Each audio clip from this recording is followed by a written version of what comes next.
کیا بات ہوئی؟ میں نے ضروری کام کا کہہ کر جلدی کا مظاہرہ کیا، موقع نہیں دیا انہیں بات کرنے کا۔ روشی کا نہیں پوچھا؟ میں نے زیادہ بات کرنے کا موقع نہیں دیا۔ اچھا کیا، یہ لڑکی ایک مسئلے کی طرح ٹل ہو رہی ہے، ہمیں اس کا حل ڈھونڈنا ہے۔ بھاری خاموش رہا۔ اس نے اتنا بڑا قدم اٹھا کر ہماری نسلوں کی محنت پر پانی پھیرنے کی کوشش کی ہے، ہم اسے معاف نہیں کر سکتے۔ ان کا چہرہ مارے جذب کے سرخ ہونے لگا۔ فی الحال تو وہ زندگی اور موت کی کشمکش میں، ہمیں اس کی موت کا ذرا افسوس نہ ہوگا۔ ان کا لہجہ پرجلال تھا۔ باری کا دل کہیں کسی اتھا میں اترا۔ باری؟ جی خان۔ خاندانی وقار نہ جانے کتنی نسلوں کی محنت کا جوہر ہوتا ہے۔ دولت صرف عیب چھپاتی ہے، خون نہیں بدلتی۔ ہم اپنے پرکھوں کی محنت ایک گھڑی میں ٹھکانے لگانے کی اجازت نہیں دیں گے۔ ہر روشنی نور نہیں بنتی، چھن چھن کر مختلف مرحلوں سے گزرتی ہے تو نور بنتی ہے۔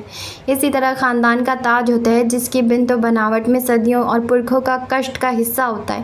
دولت مندوں کا شمار نہیں ہو سکتا مگر خاندانوں کا شمار ہو سکتا ہے۔ اچھا نسب اس دنیا میں اعزاز ہے۔ حکمرانی نمبر 2 چیز ہے مگر نسب نمبر 1۔ ہم نگراں ہیں اپنے نسب کے، 2-4 لوگوں کی خاطر ہزاروں کا نقصان نہیں کر سکتے۔ تمہیں شاید پتہ نہ ہو، ظفری کی بیوی کم نسب ضرور لائے ہیں، وہ اس لیے کہ ظفری میں باپ بننے کی صلاحیت نہیں۔ بچپن سے آج تک اس کے سینکڑوں میڈیکل ٹیسٹ ہوئے ہیں، ہم اپنے ایک ایک بچے سے باخبر ہیں۔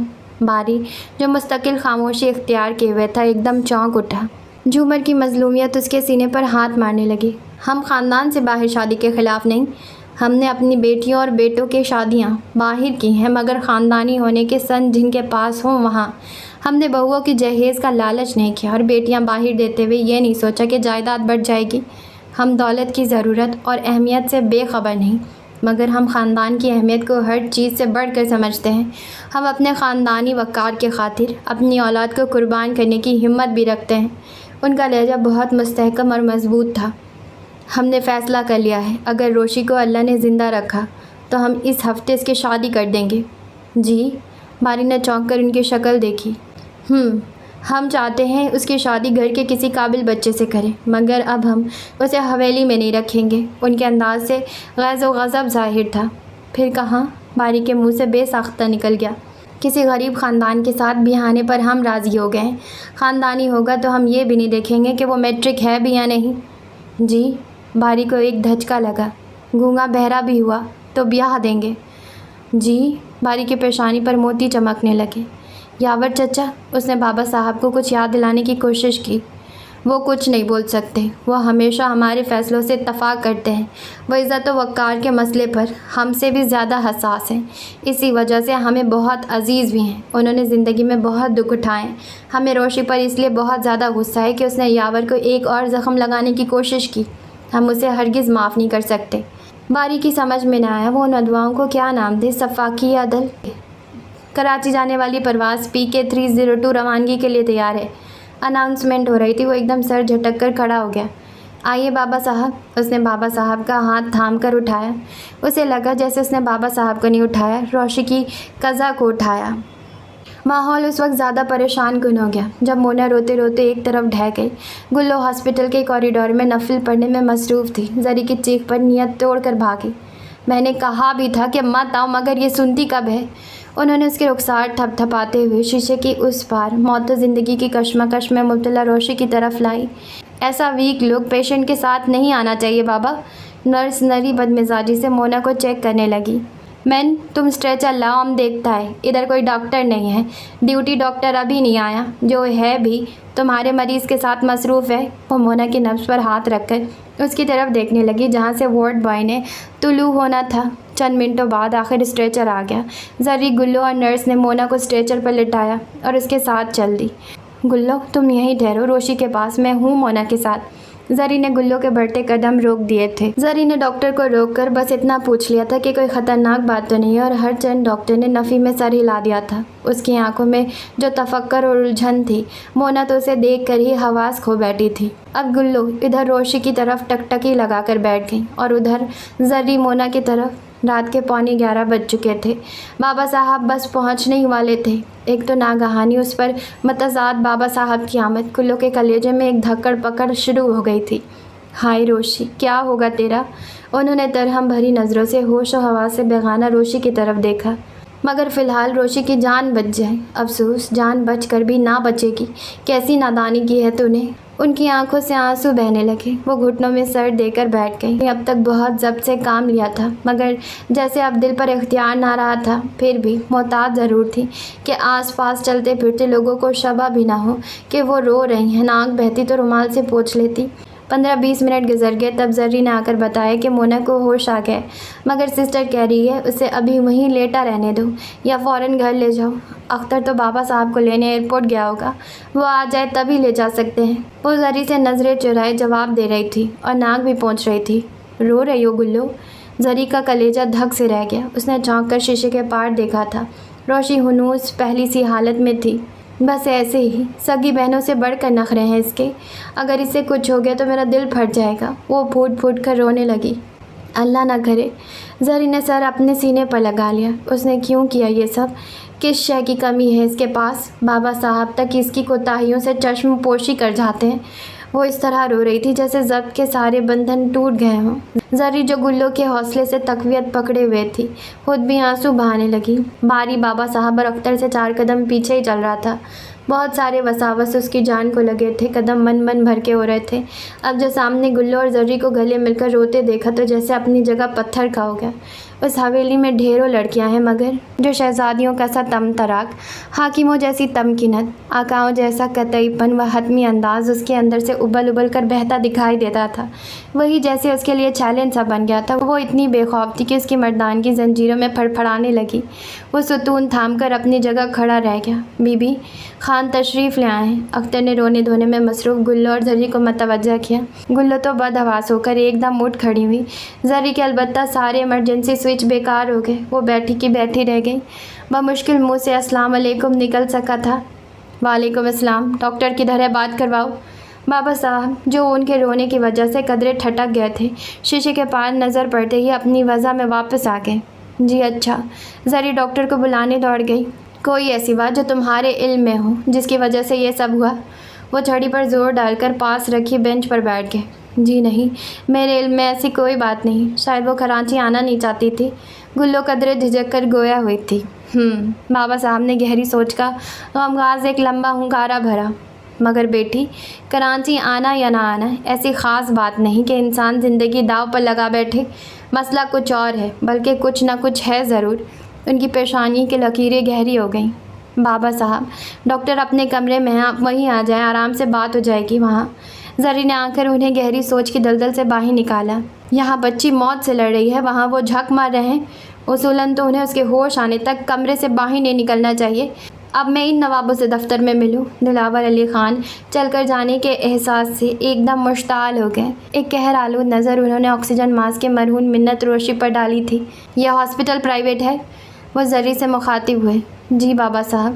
ان کو برہم دیکھ کر ویسے ہی حلق میں کانٹے پڑ جاتے تھے۔ پیسہ بھی ہم جھاڑیں گے اور نخرے بھی ہم اٹھائیں گے۔ توف ہے ایسی اولاد پر جو ایسے ویسے لوگوں کے سامنے 2 کوڑی کا کر کے رکھ دے۔ وہ دونوں بے بسی سے دلاور علی خان کی صورت دیکھنے لگی۔ اس وقت مشکل گھڑی تھی۔ ڈاکٹروں سے بدمزگی کا خطرہ مول نہیں لیا جا سکتا تھا، جبکہ کیس بھی خودکشی کا تھا۔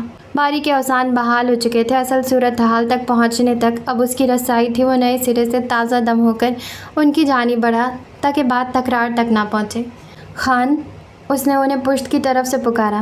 خان، ڈاکٹر تو دوپہر سے ظاہر ہے یہیں ہوگا، رات بڑھ گئی ہے اس لیے تھوڑی دیر کو چلا گیا ہوگا۔ خودکشی کیس ہے، ابھی ذرا نرمی ہوگی خان، پھر صورتحال کنٹرول میں ہوگی، ورنہ مسئلہ ہو جائے گا۔ اس کو سب بابا صاحب کا ریموٹ کنٹرول کہہ کر چھیڑتے تھے، اس لیے کہ حیرت انگیز بات تھی کہ بابا صاحب اس کی ہر بات کو سنتے تھے اور باقاعدہ نوٹس لیتے تھے۔ یہی ہوا۔ اس کی دھیمی الفاظ اور نپے تلے الفاظ جیسے ہی ان کے کان میں اترے، ان کے چہرے پر موجود تناؤ کی کیفیت معدوم ہونے لگی۔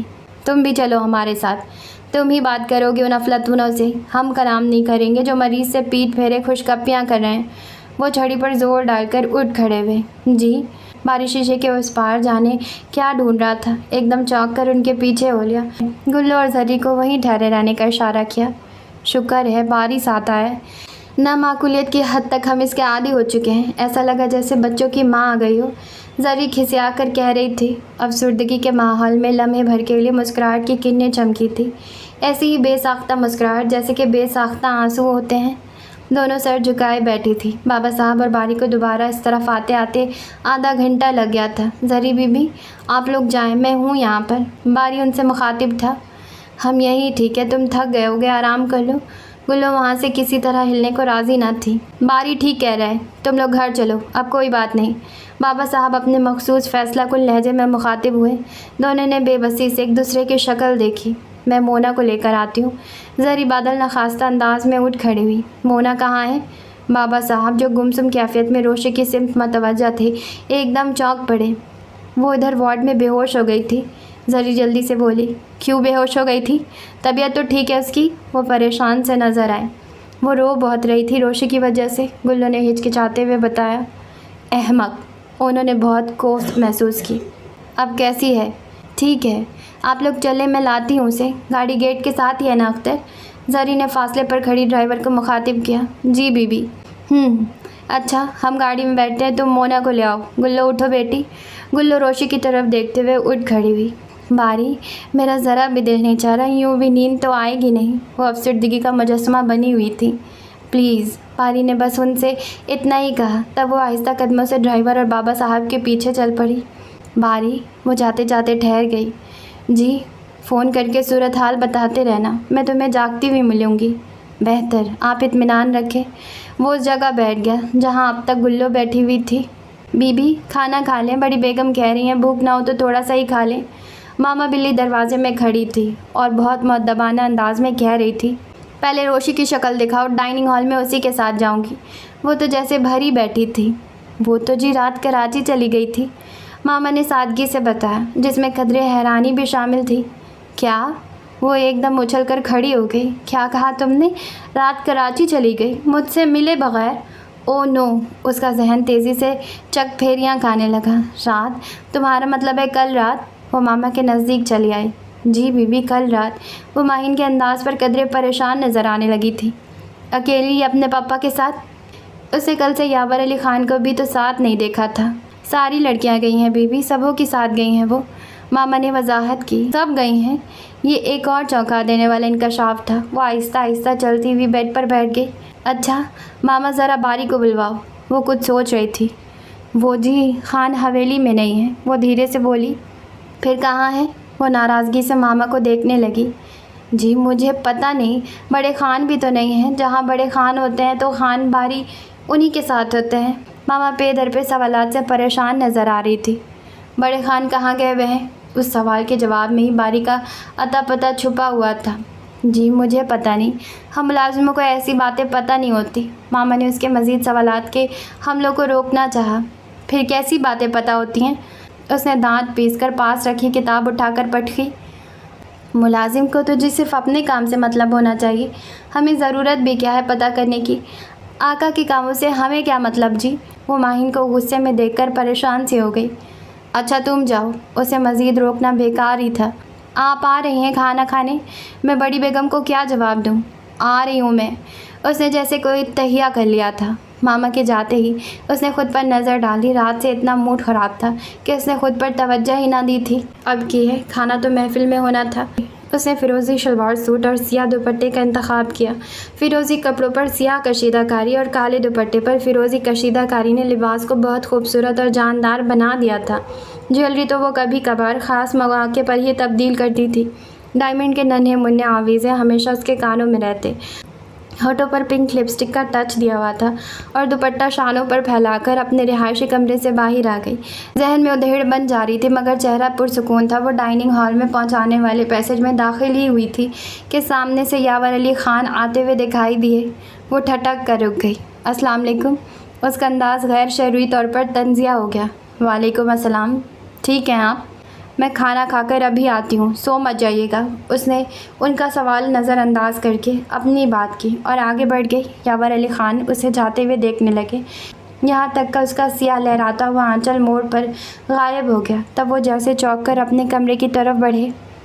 آج کھانے پر وہ چہل پہل نہیں تھی جو لڑکیوں کی موجودگی میں نظر آتی تھی۔ یہاں سے وہاں تک سنجیدہ، تجربہ کار اور محتاط خواتین تشریف فرما تھیں۔ سامنے ہی عالم تاب زرد اور سیاہ شلوار قمیض اور زرد چوڑے سے دوپٹے میں ملبوس اس طرح فرشی نشست پر بیٹھی تھی کہ ایک گھٹنا فرش پر اور دوسرا دونوں بازوؤں کے گھیرے میں تھا۔ گوشت سے پر کلائیوں میں چمکتی ہوئی سونوں کی چوڑیوں کی منعکس ہوتی ہوئی کرنوں سے ان کے ارد گرد کی فضا بڑی روشن سی محسوس ہوئی۔ السلام علیکم، اس نے حاضرین کو سلام کیا۔ عالمتاب نے اسے اپنے پہلو میں آنے کا اشارہ کیا۔ وہ وعلیکم السلام کی آوازوں کے بیچ ان کی ہدایت کے مطابق بیٹھ گئی۔ طبیعت کیسی ہے اب؟ تم نے ماما سے کہلوا دیا تھا کہ کوئی ڈسٹرب نہ کرے، اس لیے میں تمہارے کمرے میں نہیں گئی۔ جہاں راز ہوتے ہیں وہاں وضاحتیں بھی ہوتی ہیں۔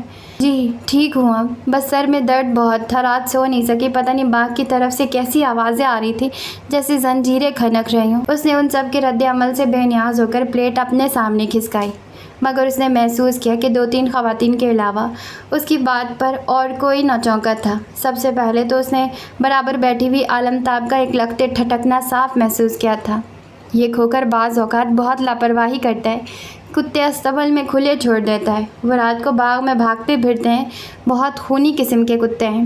بڑی بھاری زنجیریں ان کے گلے میں ڈالنا ہوتی ہے، تھوڑی دیر کو بھی ان کو کھولتے ہیں تو زنجیروں کے ساتھ، تاکہ قابو کرنے میں آسانی ہو۔ پوچھوں گی کھوکر سے میں کیوں لاپرواہی کرتا ہے؟ بتاؤ کتنی بے آرامی ہوئی تمہیں؟ انہوں نے ڈش اس کی سمت بڑھا کر اظہار افسوس کیا۔ ماہر نے نچلا ہونٹ دانتوں تلے دبا کر اپنی بے لگام تلخ مسکراہٹ کے آگے بند باندھے۔ آج یہاں سرسوتی نظر نہیں آ رہی؟ ماہر نے نہ جانے کیوں عالمتاب کو بغور دیکھتے ہوئے پوچھ لیا۔ جانے وہ کس نتیجے کی تلاش میں تھی؟ کمبخت صبح سے غائب ہے، سائرہ ممانی نے کباب اس کے سامنے رکھتے ہوئے قدرے خفگی کے انداز میں کہا۔ ڈھیرا پڑا ہوا ہے کپڑوں کا استری کے لیے، ایک تو کلو بھی کراچی گئی ہوئی ہے، زرینہ پہلے ہی چھٹی پر ہے، ماما اکیلی کیا کیا دیکھیں گی؟ سرسوتی کا ذکر آتے ہی جیسے انہیں اپنی پریشانیاں نئے سرے سے یاد آئیں۔ ماہین کے صرف کان سائرہ ممانی کی طرف متوجہ ہوئے، آنکھیں بدستور عالمتاب کا جائزہ لے رہی تھی۔ اس نے نوٹ کیا کہ عالمتاب نے سرسوتی کی غیر موجودگی پر نہ کوئی تبصرہ کیا اور نہ ہی اس سے متعلق کوئی ٹکڑا جوڑا۔ وہ اس طرح کھانا کھانے میں مصروف تھی جیسے پہلے تھی، حالانکہ گھر کے منتظمہ کی حیثیت سے سرسوتی کی غیر موجودگی کی وجہ انہیں معلوم ہونا چاہیے تھی۔ اس نے صاف محسوس کیا کہ وہ سرسوتی کے ذکر کو ٹال رہی ہیں اور چاہتی ہیں کہ یہ موضوع یہیں تمام ہو۔ وہ اسی طرح مطمئن تھی جیسے یہ کوئی خاص بات نہیں۔ آئے تو لگائیے گا 2 جوتے اور کہیے گا کہاں غائب ہو جاتی ہے بغیر بتائے، نوکری نہیں ہوتی تو سیدھا سیدھا بول دے۔ جہاں آرا پھپھو نے بہاوچ کی تائید کی، عالمتاب تو جیسے قسم کھا کر چپ تھی۔ آپ ڈانٹتی نہیں اسے؟ ماہر نے عالمتاب کو بغور دیکھتے ہوئے سوال کیا۔ ہاں ڈانٹتی ہوں، آئے گی تو ڈانٹوں گی، انہوں نے رسمی سے انداز میں جواب دیا، جیسے کہ بچوں کے دل رکھنے کے لیے ان کی حزب خواہش کوئی بات کر دی جاتی ہے۔ اور ماہر اپنے مقصد میں کامیاب ہو چکی تھی۔ اس نے واضح طور پر یہ محسوس کر لیا تھا کہ عالمتاب اس گھر کے ایک ایک راز سے نہ صرف باخبر ہے بلکہ حصے دار ہیں۔ اس کی ماں بہت محنتی عورت تھی، اس گھر کی خدمت کرتے کرتے مر گئی۔ اس جیسے نمک حلال بڑی مشکل سے ملتے ہیں۔ نازنین تو اس کے بغیر کہیں جاتی تک نہیں تھی۔ ایک تو ماشاءاللہ اس کے بال اتنے لمبے اور گھنے تھے کہ اس نے سنبھالنے نہیں تھے۔ سرسوتی کی ماں کی ڈیوٹی تھی اس کے سر کی مالش کرنا، سلجھانا۔ کہتی تھی آپا کہ اگر یہ کہیں ادھر ادھر ہو جائے تو تھوڑی دیر گزارا تو نہیں ہوگا۔ اس کو مالش کی اتنی عادت ہو گئی تھی جیسے کوئی نشے کا عادی ہو جاتا ہے۔ مجھے یاد ہے ایک مرتبہ جب وہ اپنے میکے گئی تو کراچی سے دوسرے ہی دن فون آ گیا تھا کہ روپا کو فوراً جہاز سے بھیجیں، مجھے نیند نہیں آتی۔ اس کی مالش کے بغیر صحیح معنوں میں ملکہ جیسی زندگی گزاری ہے۔ اتنا عیش و آرام تو بابا صاحب کی بیٹیوں کو بھی نہیں ملا جو اسے اس گھر کی بہو کی حیثیت سے ملا۔ مگر بیچاری تھوڑی عمر لائی تھی۔ رئیسہ یعنی نازنین کی بڑی نند سرسوتی سے اس کی ماں روپا اور روپا سے نازنین پر آ کر رک گئی۔ سرسوتی کا ذکر اور معمہ تو ایک طرف جا پڑا اور نازنین کی یادیں شروع ہو گئی۔ بابا صاحب نے جتنے لاڈ پیار نازنین سے کیے ہیں کسی اور کے حصے میں نہیں آئے۔ رئیسہ سے چھوٹی جہاں آرا نے ٹکڑا لگایا۔ بعض لوگوں کی اس معاملے میں قسمت بہت تیز ہے، ہر ایک سے محبت پاتے ہیں، اپنی شرط پر زندگی گزارتے ہیں، اس کے باوجود ان سے پیار کیا جاتا ہے، ان سے لاڈ کیے جاتے ہیں۔ عالمتاب نے اتنی دیر میں پہلی مرتبہ گفتگو میں باقاعدہ حصہ لیا۔ ماں ہی جو بہن کے ذکر میں کھو سی گئی تھی ایک دم چونک کر ان کی شکل دیکھنے لگی۔ اس طرح مت دیکھو، یقین کرو میں بھی اس کے چاہنے والوں میں سے ہی رہی ہوں۔ دیورانی نہیں سمجھا، اپنی چھوٹی بہن سمجھتی تھی۔ اس کے ہاتھوں پیروں میں مہندی بہت سجتی تھی۔ میں ہر ہفتے مہندی کا پیالہ لیے اس کے پیچھے پیچھے پھرنے لگتی تھی، نہیں لگواتی تھی۔ کہتی تھی یاور علی تو بہت پسند کرتے ہیں اور بہت تعریف کرتے ہیں میری مہندی کی، کہتے ہیں میری طرف سے بھابھی کا بہت بہت شکریہ ادا کرو۔ مگر مجھے اچھی نہیں لگتی۔ لیپے پوتے سرخ سرخ ہاتھوں پاؤں کے ساتھ ماڈرن ڈریسنگ کا مزہ نہیں آتا، عجیب مزے کا خیز قسم کی صورتحال ہو جاتی ہے۔ مگر میں زبردستی لگا دیا کرتی تھی کہ تیرے میاں کو اچھی لگتی ہے، تجھے دنیا سے کیا غرض۔ عالمتاب مسکراتی ہوئی ماضی کے خوبصورت دن یاد کر رہی تھی۔ میرے دل کو آج تک صبر نہیں آیا، بہت یاد آتی ہے وہ۔ ان کی آواز دھیمی اور شکستہ سی ہو گئی۔ وہ دوپٹے کے پلو سے آنکھیں پوچھ رہی تھی۔ ماہین کی تو ساری جاسوسی دھری کی دھری رہ گئی، وہ الجھ کر رہ گئی۔ اس کو تو یہ بھول گیا کہ یہ کیا جاننا چاہ رہی تھی۔ صورتحال یکلخت بدل کر رہ گئی۔ میں تمہیں اس کی بہت شاندار تصویریں دکھاؤں گی۔ جواد کی چھٹی پر ہم نے اسے دلہن کی طرح پور سجایا تھا، اتنے پھول پہنائے تھے کہ بس، بہت ہی حسین تصویر ہے۔ ابھی چلنا میرے کمرے میں۔ کھانے کے بعد یاور نے سونے کی فریم جڑائی تھی۔ گود میں 6 دن کا صحت مند جواد ہے، اتنی شاندار تصویر ہے، اگر کسی آرٹ گیلری میں لگا دی جائے تو بس سب اسی کو دیکھے۔ وہ ماہین کا اشتیاق بڑھا رہی تھی، اور ماہین کا واقعی دل چاہ رہا تھا کھانا وانا چھوڑ کر پہلے وہ تصویر دیکھے۔ عالمتاب اس کا ذہن ادھر سے ادھر کرنے میں کامیاب ہو گئی۔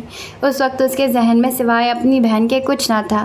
شک و بدگمانی کے سانپ بچھو جو رات سے اس کے ذہن میں کلبلا رہے تھے جیسے اونگنے لگے۔ یہاں تو ہر شخص بچوں کا عاشق ذات دکھائی دیتا تھا۔ وہ کچھ سوچنے لگی۔ اتنا تو خیر اسے یقین تھا کہ وہ زنجیروں میں بندھی عورت گھر کی مالکنوں میں سے تو نہیں تھی۔ انداز میں جس طرح کی عاجزی اور مسکینی تھی، اس سے تو وہ ازلی نمک خواروں میں سے لگتی تھی۔ مگر یہ سوال تو اپنی جگہ موجود ہے، وہ کون ہے، کس جرم میں قید ہے؟ تم ٹھیک سے نہیں کھا رہی؟ عالمتاب نے اسے سوچ میں ڈوبا دیکھ کر ٹوکا۔ ایسی کوئی بات نہیں، کھا رہی ہوں۔ وہ چونک کر خفیف سے انداز میں مسکرائی تھی۔ کیا تمام لڑکیاں کھانا کھا چکی؟ یہ وہ سوال تھا جو اسے سب سے پہلے کرنا تھا، مگر گفتگو کا آغاز کچھ اس طرح ہوا کہ عجیب و شور و غل سا شروع ہو گیا تھا۔ سب سے بڑھ کر رات کا موقع اتنا پر اسرار اور خوفزدہ کر دینے والا تھا کہ باقی تمام سوالات کی حیثیت ثانوی سے ہو کر رہ گئی۔ ہائے، روشی مل کر نہیں گئی تم سے؟ صاف ظاہر تھا کہ عالمتاب بہت انجان بن کر پوچھ رہی ہیں۔ جی نہیں، مجھے تو کسی قسم کی اطلاع نہیں۔ ادھر بھی اداکاری تھی اور ادھر بھی۔ ہاں، شاید تم سو چکی تھی، مگر پروگرام تو ان کا پہلے سے ہوگا۔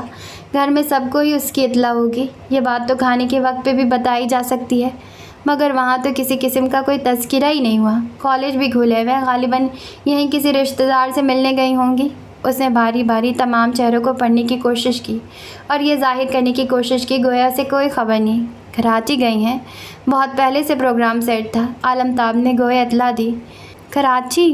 روشی اتنی دور گئی اور بتا کر بھی نہیں گئی، اور سب سے اہم تو یہ کہ میں تو اس کی اور جواد کی خاطر یہاں آئی ہوں۔ میری تو سمجھ میں نہیں آ رہا کہ کیا سلسلہ ہے۔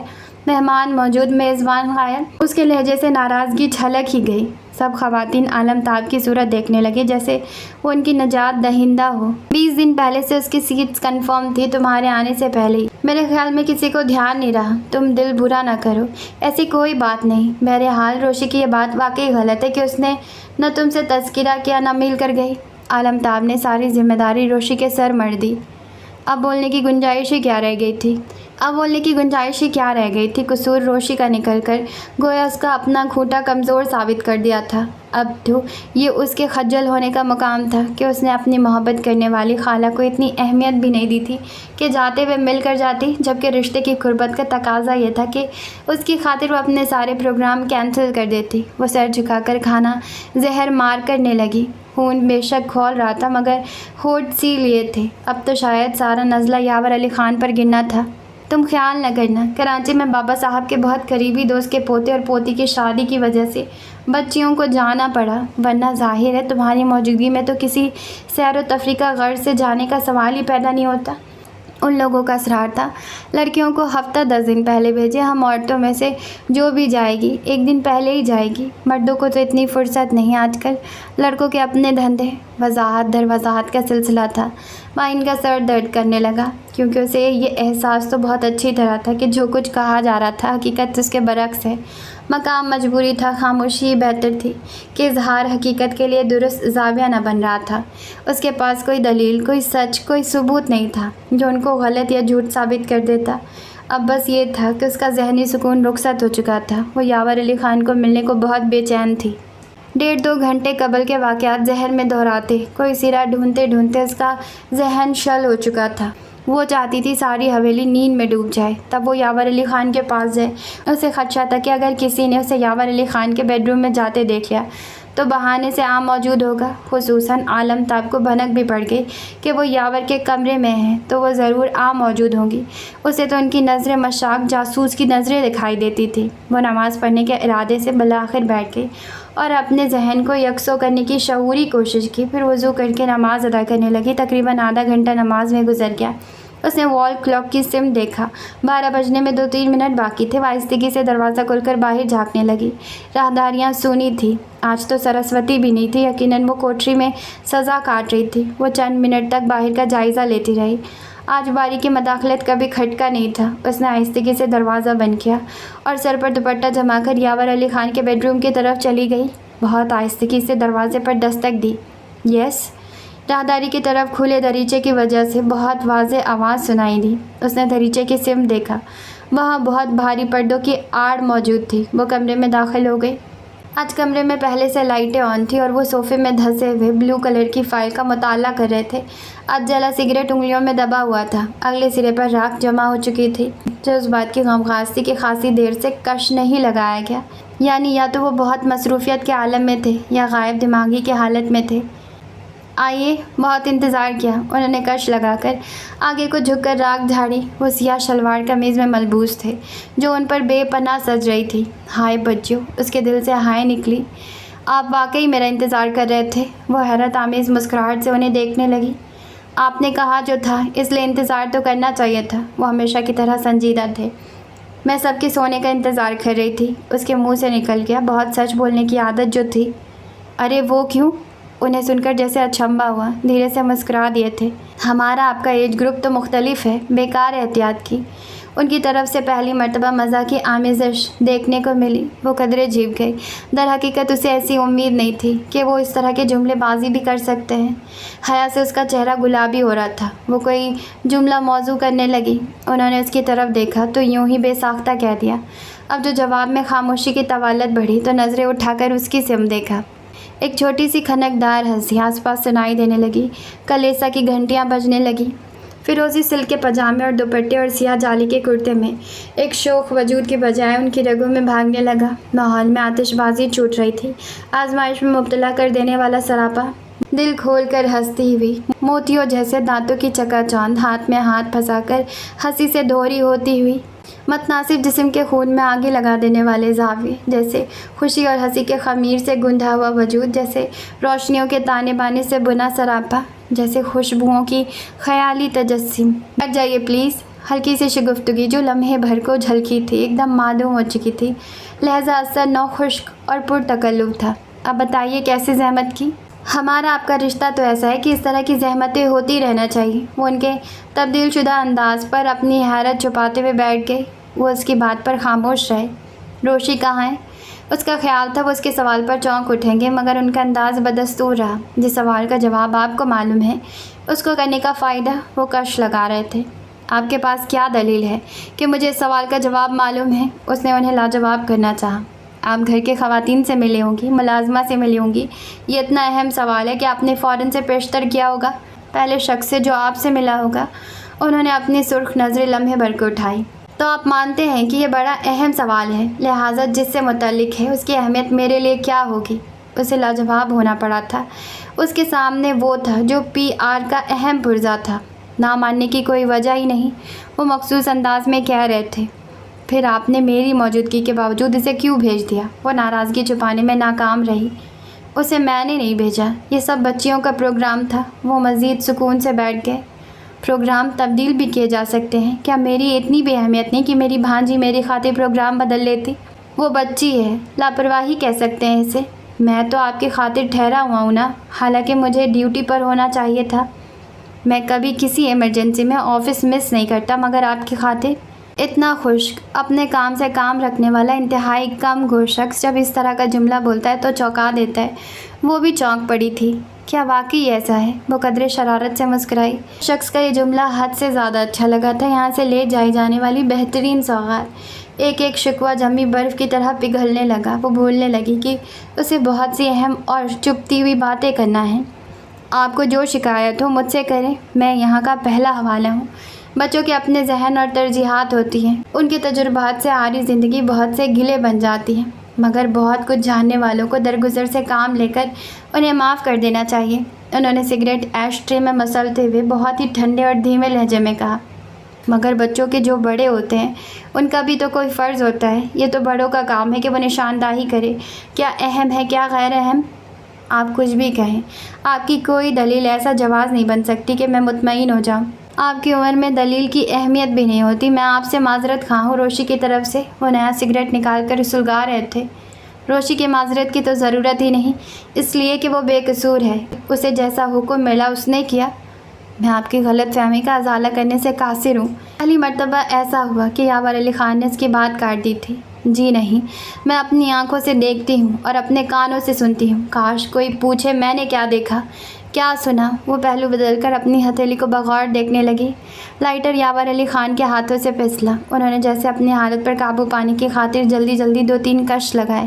نئی جگہ نیا ماحول ہوتا ہے تو بہت سی باتیں چونکا سکتی ہے۔ وہ بہت آہستگی سے دھواں منہ سے خارج کر رہے تھے اور دھوئیں سے بننے والے سلسلہ وار مرغولوں کو بغور دیکھ رہے تھے، اور ایسی چونکا دینے والی باتوں سے ذہن میں سوال پیدا ہو تو کیا کریں۔ ماہین کو اپنی مضبوط پوزیشن پر بلا کا اعتماد تھا۔ وہ جانتی تھی وہ ایک مقام پر ضرور ہار جائیں گے۔ مثلاً اس گھر میں حکم دینے والوں کی کیا کمی ہے کہ رات کے اندھیرے میں کوئی حکمران کی حیثیت سے داخل ہوتا ہے، ٹھہرتا بھی نہیں، حکم صادر کرتا ہے اور چلا جاتا ہے۔ اسے یقین تھا وہ اس بات کا جواب نہیں دے سکیں گے۔ اس کا جی چاہا بچوں کی طرح تالیاں بجا کر خوشی سے نعرہ لگائے، وہ مارا۔ ہماری جاگیر 2 حصوں پر مشتمل ہے، کچھ حکم دینے والے وہاں بھی ہوتے ہیں۔ ڈزنٹ میٹر، آپ یہ بتائیں اور کیا دیکھا، کیا سنا؟ کیا واقعی آپ مجھے ہر سوال کا جواب دیں گے؟ وہ حیرانی سے انہیں دیکھ رہی تھی۔ ہر سوال کا وعدہ نہیں کر سکتا۔ انہوں نے 2 ٹوک معذرت کی۔ تو پھر سوال کرنا ہی بیکار ہے۔ اب تو بس آپ یہ کریں، روشی کو واپس بلوائیں، میں کراچی جاؤں گی تو اسے ساتھ لے جاؤں گی، کوئی مسئلہ ہی نہیں۔ اس کا انداز بہت سادہ تھا مگر اندر بلا کی باریک تفتیش پوشیدہ تھی۔ اب پتہ چل جانا تھا کہ روشی کا جانا ایک معمول کی کارروائی تھی یا واقعی اسے روانہ کیا گیا تھا۔ ٹھیک ہے، بابا صاحب سے کہہ دوں گا اسے بلوا لیں، انہوں نے عام سے انداز میں کہا تھا۔ ماہین کا منہ کھلا کا کھلا رہ گیا۔ آپ اس کے باپ ہیں، آپ خود ہی اسے آنے کے لیے کیوں نہیں کہہ دیتے؟ اسے بابا صاحب کی آمرت ہمیشہ سے زیادہ کھلی۔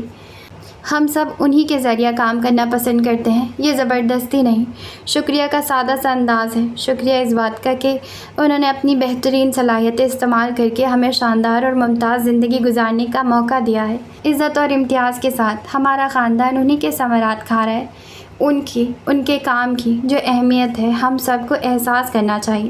ہم نے ہوش سنبھالا تو دنیا کی تمام نعمتیں جیسے دسترخوان پر بچھی ہوئی تھی، اور آپ جانتی ہیں دسترخوان ایسے ہی تو نہیں سج جاتے۔ انہوں نے گود میں رکھی بلو فائل آگے کو جھک کر ٹیبل پر رکھی۔ سعادت مندی کا اتنا ازلی نمونہ، وہ بھی اس عمر میں جہاں وہ اپنی ذاتی حیثیت میں ممتاز تھے، ماہی نے شاید پہلی بار دیکھا تھا۔ وہ چپ ہو کر رہ گئی۔ ظاہر ہے اگر کوئی شخص اپنے والد یا والدین کے ساتھ فرما برداری کا مظاہرہ کر رہا ہے تو اس کی تردید کرنا اپنی ہی اخلاقی دیوالیہ پن کا اظہار کرنا ہوتا ہے۔ تو پھر آپ کہیں ان سے، وہ یہی کہہ سکی، ڈونٹ بادر، وہ آ جائے تو ضرور کہوں گا۔ ان کا انداز ایسا تھا کہ جاسوسی اور شک کے سارے دروازے بند ہو کر رہ گئے۔ کھودا پہاڑ نکلا چوہا۔ اسے یقین ہو گیا وہ سب شادی میں انوائٹڈ تھے اور واقعی ان کا پروگرام پہلے سے تھا، مگر روشی کو مجھ سے مل کر جانا چاہیے تھا۔ وہ ابھی مکمل طور پر الجھن سے آزاد نہیں تھی۔ ہاں یہ غلطی ہے اس کی، ممکن ہے اس وقت آپ آرام کر رہی ہوں اور اس نے یہ سوچا ہو وہ آپ کی واپسی سے پہلے ہی موجود ہوگی۔ اب میں ہر وقت آرام تو نہیں کرتی، اس نے یاور علی خان کی بات تیزی سے کاٹ دی۔ وہ کئی بار مجھ سے ملی ہے، جب ان کا پروگرام پہلے سے تھا تو وہ کبھی ذکر تو کرتی۔ بچے اس طرح کانشیس نہیں ہوتے، وہ بے فکری کے ماحول میں پلے بڑے بچے تو بعض اوقات اس طرح کی لاپرواہی کا مظاہرہ کر دیتے ہیں۔ Don't care please. Yawar Ali Khan اپنی مخصوص احساس کنندہ قسم کی مسکراہٹ کے ساتھ گویا ہوئے۔ اچھا اب آپ یہ بتائیے فارمز کی سیر پر چل رہی ہیں؟ انہوں نے پہلو بدل کر موضوع بھی بدل دیا۔ اکیلی؟ وہ بے ساختہ پوچھ بیٹھی۔ اکیلی کیوں، میں بھی ہوں آپ کے ساتھ۔ ان کا لہجہ ہر قسم کے جذبات سے عاری تھا۔ نہیں، میرا مطلب ہے کہ ساتھ کوئی دوسری خاتون یا لڑکی ہو تو وقت اچھا گزر سکتا ہے۔ روشی کے آنے تک کا انتظار کر لیتے ہیں۔ اس نے ان کا سپاٹ چہرہ بغور دیکھا۔